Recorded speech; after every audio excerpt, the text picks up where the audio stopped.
She cleared years of self-doubt in one session. And here's why. Some of the most powerful client transformations I've ever witnessed didn't come from setting a goal.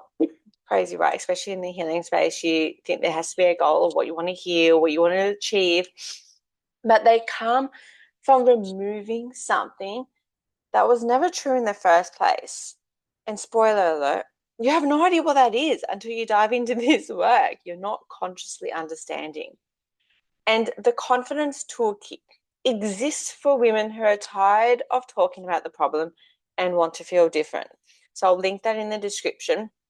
But for now, let's focus on my client, how she cleared years of self-doubt, why that worked, and what that means for you. And this client came to me out of the blue. I wasn't expecting her, and she was amazing. She was also an NLP master. She was a Reiki master. She had been in the personal development for years. So why was she asking for this session with me? Why was she asking to do these clearing of limiting beliefs, etc.? Because hello, shouldn't you be an expert now?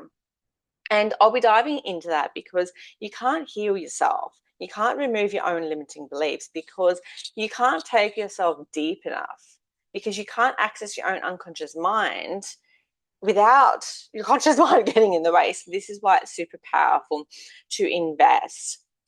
Anyways, getting back to my client, she was repeating the same self-doubt that she has for years on a daily basis. She had the awareness, she had the knowledge, she kind of knew her patterns, but yet she was still struggling with this self-doubt.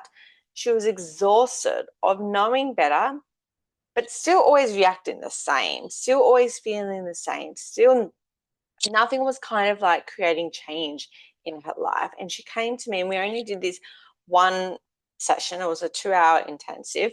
She didn't come with a goal, but everything for her changed after this one session. All she needed is one session. And it's quite funny now that I'm talking about this one client, it's actually happened more. It wasn't just her. There was multiple clients that came to me, and after one session, they're like, I don't need any more sessions with you. Everything's just disappeared. I've had a client that lost significant amount of weight, better relationship with her in-laws and her husband, business improvements just after this one session. Okay, but anyways, we're going to go into this just this one person. We're not going to talk about all of them, otherwise we'll be here all day. And I want to tell you what actually happened during this session, okay? Because what happened afterwards, and this is the secret, it's not what happened during the session, it's what happened after the session is what surprised me. But on actually some level, after doing this for so long now, it actually didn't really surprise me, okay? So as I mentioned, she came to me with nothing to fix. There wasn't anything specifically she wanted to focus on. All she knew was she wanted to clear some limiting beliefs, some stories that she'd been holding on to. She didn't know where it was coming from. She didn't even have a limiting belief to specifically focus on. She just came in, surrendered, trusting that she would receive what she needed to receive during this session. And that's really important. Excuse my dog for a sec for barking. Diesel, come here. Come here. Diesel, come here. Sorry, we have a puppy and he kind of gets a bit crazy when someone walks past. Anyways, so it's really important because our culture teaches, and that's important because our culture teaches us that healing has to be goal driven. We need to, what are we healing? What do we want to achieve? What's holding us back? And that is what's so important, because sometimes the biggest healing is coming from no goal but surrendering. And if you do any of my EFT tapping meditations, a lot of the times I even put that message in the beginning saying, trust that you will receive what you need in this meditation. And that is how I hold all my healing sessions. That's how I want you to approach healing, because you can't control. If you're controlling healing, well, you're going to put a limit on what gets cleared, what gets activated. So the real shift didn't show up in the session. And I can't talk to you about what happened in the session because I don't want to breach her privacy, but also these are very safe spaces. And I can't predict what's going to happen in a session because we're working with the unconscious mind. We're working with the body and the energy. So I have no way of guaranteeing what's going to actually happen in a session until we're doing it. And a lot of the times you're expecting this massive release. And it's like, I feel a million bucks during the healing session. And yes, sometimes that can happen. But quite often, it's after the session, which is what the magic happens, because you need to allow things to integrate. You need to allow things to occur. And I've just recently spoken to my healer about the same things. Like what I love about the work we do, and she's qualified in the same thing as me. So it's so magical, me receiving the same thing as what I'm giving to other people. And I said to her, it's really beautiful because it's not until a couple of days after the session I'm noticing the shift. I'm noticing how I'm changed in how I'm spending time with my loved ones, how I'm viewing triggers, how I'm responding and reacting to triggers. And not even that, just my internal feelings, like what is my vibration? How am I feeling? What is my baseline? And that's what actually happens after the session. So after a session, and it would have been just a couple of hours later, I got this random message from her, and I wasn't expecting it because it was like we just, hung out for 2 hours doing this session, clearing stuff, and she's already messaging me. And apparently what I didn't know is before she jumped on the session with me, she was in this group program and she wrote down a list of all the limiting beliefs. Part of a lot of coaches, and there's no right or wrong, there's different, I believe in fast versus slow. We don't have time to, take months healing these limiting beliefs. So I'm not saying there's no right or wrong. It's just what you resonate with. And at the time, this coach was in this program that she invested in was telling her she needed to write out all her insecurities, self-doubt, all of her limiting beliefs. And she had apparently this whole list of things that she's been living with. And she didn't tell me that before the session, which I found was actually quite interesting. And her message after the session was basically saying she looked at this list and every single one that she had wrote down was no longer true for her. There was no emotional charge. It didn't feel to be her truth anymore. She didn't resonate with her. All these beliefs just was like, oh my God, I can't believe I thought that. And it was kind of like left her body. This is something I really want you to understand, especially if you've ever tried to change your mind and mindset and found it exhausting.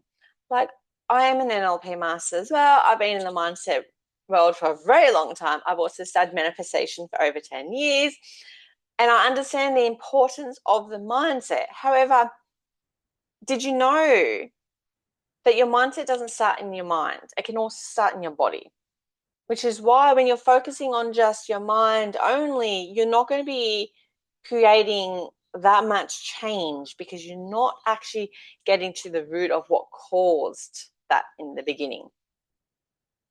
Beliefs don't just disappear when we think better thoughts. How many times do we tell ourselves a better thought? You feel good temporarily, but eventually you go back to like your baseline. You go back to your default thought. Okay, especially if you're having a bad day, you're no longer motivated to keep telling yourself that really good thought. They disappear when the emotional charge that created that thought completes. And that's going back to the root event. That's going back to what created it in the beginning. Maybe it was when you were a kid, a teenager. Maybe it wasn't even a belief. A lot of the beliefs I was holding on to weren't even mine. They were actually from my mum. So clearing all of that. And that's what we do in root cause therapy. We are not trying to replace the beliefs with positive ones.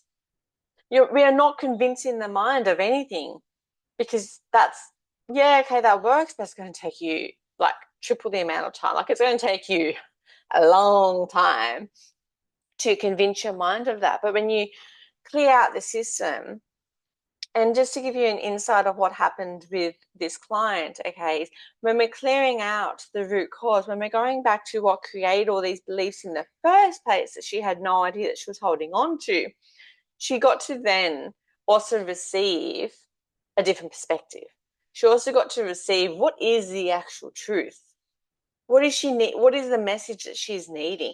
So we're clearing out the beliefs, but we're actually accessing the reframe. We're actually accessing the different perspective that allows to be rooted and become the new baseline. And during root cause therapy, we're allowing the system to resolve what was unfinished, because that's what it all is. That's all it is the beliefs are based on things that are unfinished in our body. And we need to create beliefs to understand why we're feeling and thinking a certain way. And when that happens, when we're allowing the system to finish what was unfinished, completing the cycle, the belief has nothing left to stand on. We've dismantled it. We've taken away the legs. It's kind of like a table. The belief is the table. And when we're doing the root cause, we are then clearing out the legs. We're pulling the legs out from the table, and then the table naturally has to fall because it has nothing left to stand on. That is what we are doing in this work. And what I love most about this transformation is that she didn't come trying to become a better version of herself. She didn't come in going, hey, Lisa, I want to feel more confident. I want to have, I feel more worthy. I want to heal this, that, etc. She just came in and surrendered and just allowed what wasn't hers to fall away. What wasn't rooted in love to no longer have legs to stand on. And what was just left was her without the distortions, without the funky beliefs. She just came home to herself. So if you've ever felt like you've done enough work, but something still feels stuck, or like you know your patterns intellectually, but they haven't shifted, this is why. And if this resonated or you're curious about this kind of work, what actually happens beneath the surface, then I encourage you to get the Confidence Toolkit, which I'll link in the description. And I will see you in the next video, which is all about how to stay calm and confident when you are triggered.